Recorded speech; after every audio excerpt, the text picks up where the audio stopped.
Hello inflatable fans, I hope you're all well. I'm trying out this new little pump today that I've been sent, TOPUMP.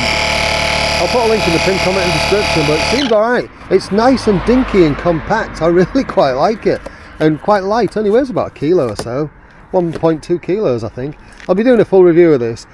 John and I are going to Wales, Scotland, Carl, Scotland. We're going to Scotland, so I'm going to take this pump as my pump of choice. So we're in Scotland, and like I said, when we were going out in the Lincoln trip, I'm going to be using this pump, and I'm using it on the Cirrus today. The side chambers in this inflate to 3 psi, and the floor to 6, so that's what it's done here.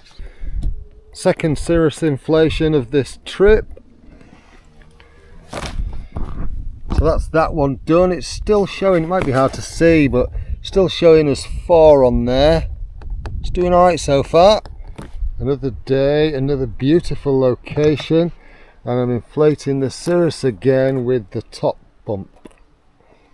Got a new boat here, so I'm going to use the top pump to inflate this. Not that pump, no.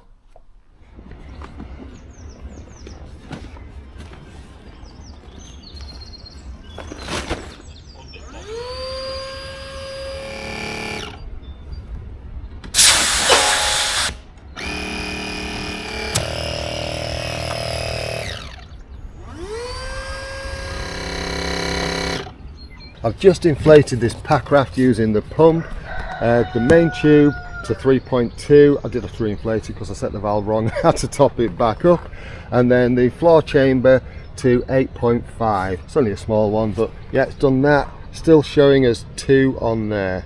I think in the interest of not making too long a video, we'll wrap this up there. This is a good pump. It will inflate quite a lot. Naturally, if you're inflating full-size SUP boards, it's going to do a bit less than I've done, because some of the chambers and stuff that I've done have been quite small. But yeah, I like it. Lightweight, weighs about a kilo, 1200 grams, something along those lines. I'll put a link in the pinned comment and description. There is a 10% discount code if you want to try one of these. And personally, I think it's worth a shot. Alright, thanks for watching. You take care of yourself. Cheerio.